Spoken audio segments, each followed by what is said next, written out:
تو امام حسین نے سینے سے لگایا ہوا تھا تو ان کے پیر، ان کا قد لگتا تھا امام حسین سے زیادہ ہے، اٹھا کے لایا، لٹا دیا گیا۔ امام حسین کے اپنے بڑے بیٹے میدان میں نکلنے کو، علی اکبر نام ہے، جب جن لوگوں نے حضور کو نہیں دیکھا تھا وہ جب کہتے نا ہم نے نبی پاک کا دیدار نہیں کیا تو بتاؤ کس طرح کے تھے، تو بتایا جاتا تھا کہ جناب علی اکبر کا دیدار کرو، ہم شبیہ مصطفیٰ۔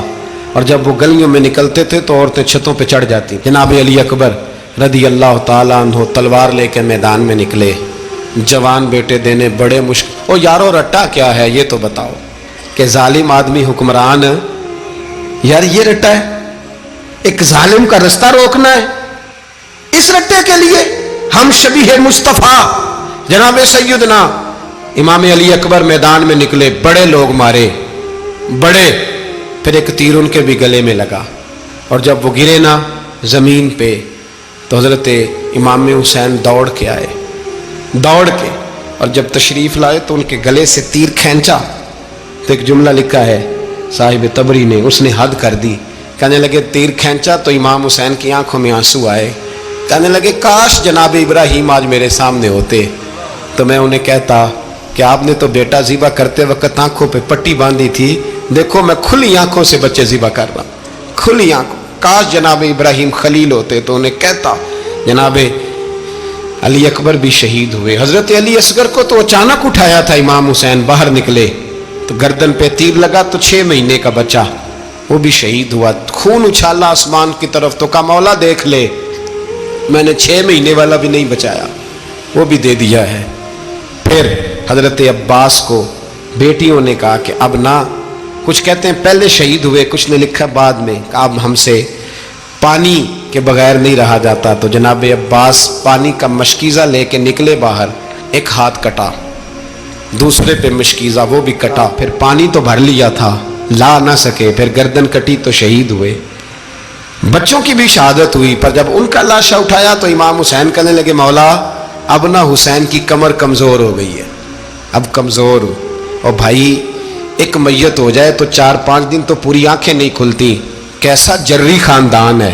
تھوڑی دیر گزری تو امام علی مقام نے پٹکا باندھا، سر پہ دستار باندھی، مولا علی کی تلوار پکڑی، نبی پاک کا امامہ باندھا اور گھوڑے پہ سوار ہوئے تو کہنے لگے زینب گھر تیرے حوالے اور میں اللہ کے حوالے، گھر تیرے حوالے اور میں، اور پھر امام حسین نکلے، امام علی مقام نکلے۔ راوی کہتے ہیں کہ یہ جلوہ پہلے بھی بڑے سونے تھے پر آج جو رنگ دیکھا وہ کبھی نہیں دیکھا، کیا انداز تھا، جدھر جاتے نعرہ لگاتے تو حد ہو جاتے، اتنے لوگ امام حسین نے کاٹے، اتنے کاٹے، پھر واپس پلٹ کے آئے اور کہنے لگے زینب ذرا پردے کے پیچھے سے دیکھ تو صحیح میری بہن، ان بزدلوں کو جرت ہی نہیں ہو رہی حسین کے مقابلے میں آنے، ایک دوسرے کو دھکا دیتے، تو جا تو جا، پھر اکٹھے وار ہوئے۔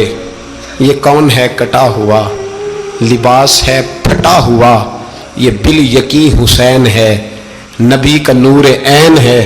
پھر چاروں جانب سے تیر برسے تو امام علی مقام چونکہ نماز کا وقت ہو گیا تھا، اترے گھوڑے سے، خون بہ رہا تھا، گرم ترین ریت سے تیمم کیا، سر سجدے میں رکھا، اور جب شمر آپ کی گردن کاٹنے لگا تو کہنے لگے ٹھہر جا ذرا رب سے ایک بات کر لینے دے، اور پھر بولے امام حسین، کہنے لگے مالک تو اب بتا کہ حسین سے راضی ہے کہ ناراض ہے، تو بتا۔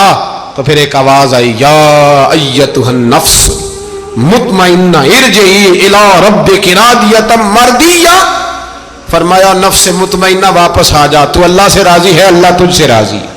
امام حسین وہاں شہید ہو گئے۔ اب یہ قافلہ امام حسین کا سر کاٹ، ذرا دیکھنا غور کرنا، سر کاٹ کے نیزے پہ رکھا ہے، جسم کربلا میں پڑا ہے، عورتوں کو گھوڑوں پہ بٹھا کے لے جایا گیا یزید کے دربار میں۔ یزید پہلے عبید اللہ ابن زیاد نے بدتمیزی کی، پھر یزید نے کی۔ سعودی عرب کا ایک مولوی بول رہا تھا، سعودی عرب کا، ان سے بھی بڑا عشق ہے، جس نے تقریر سننی ہو میرے پاس ہے۔ ہمیں لوگ مشورے دیتے ہیں کہ جو یزید کو اچھا کہے اور حسین کو باغی کہے اس کو ہم امام مان لیں، اس بے شرم بے حیا کو جو نبی پاک کے گھرانے کے بارے میں بکے اسے امام۔ سعودی عرب میں مسجد نبی میں درس دینے والا جس نے تقریر سننی ہو میرے پاس ہے، وہ کہتا ہے یزید تو بڑا اچھا آدمی تھا، اس نے تو بڑی خدمت کی، تو میں نے اسے کہا رشتہ داری کر لیا یزید کے ساتھ، قریب ہو جا، شرم نہیں آتی؟